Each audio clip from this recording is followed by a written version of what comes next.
Absolutely beautiful up here. I'm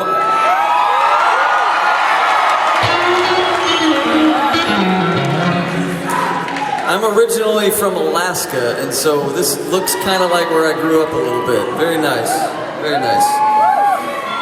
So, what's that? I feel like I'm on The Price is Right. So I used to play in the mainstream music, like I told you, and I kind of walked away from that, and I took a job at a local church in a place called Modesto, California, and clearly you've never been there. But when I walked away from my mainstream music career, a lot of people thought I was crazy because I was kind of an up-and-coming young guitar guy, and so I took a job at this church.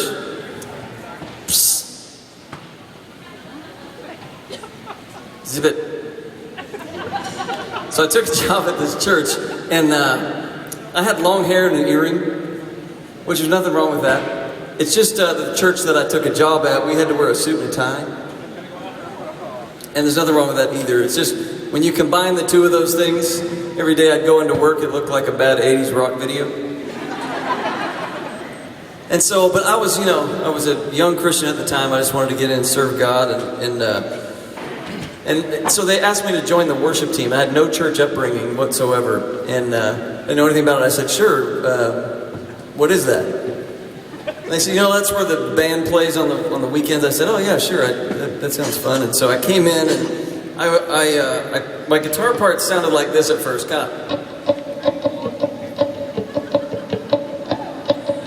of that music makes you want to chew a little tiny piece of gum and smile at everybody. If I was really getting crazy, really wanted to let my hair up, might do something like this. Don't cheer for that, come on. Don't cheer for that. Okay, so I was on the worship team 2 weeks, and it kind of went like that, and then between the second and third week, I felt like God kind of spoke to me, and I felt like He said, hey, why are you holding back during the worship time?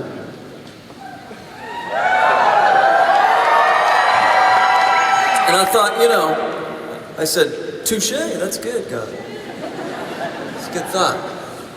And has anybody in here ever had good intentions and you still done the wrong thing anyway?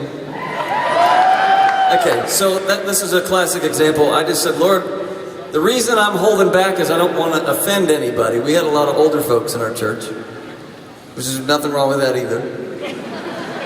I love the older folks. It's just that back then, like face-melting electric guitar was not as widely accepted in church. And so I felt like God spoke to me real clear, and I want you guys to hear this. I felt like He said, you play what I put in your heart to play. I thought, okay, fair enough. So I get back to church the third week, and this really did happen, and we play a couple of songs, and then my pastor comes up and he said, hey, we've got Lincoln on the worship team for the third week. Why don't you just play something for the church? Now, I don't remember exactly what I did, but it was something along these lines. I'm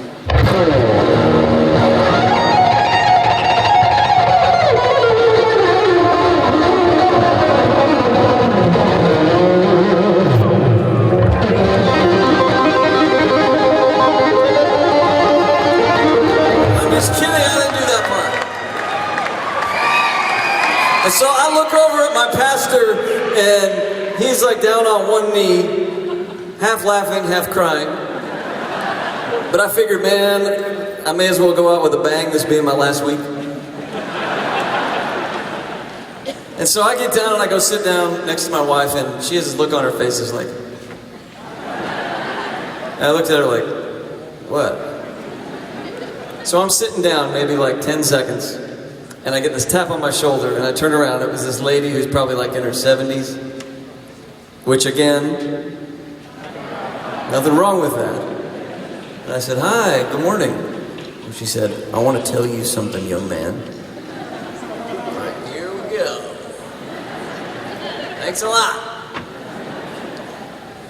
And I said, oh yeah, what might that be? And she said, young man, I just want to tell you that I sure am enjoying that guitar playing of yours. And I thought, man, that's the last time I hold back in church, but I'm giving it over to God.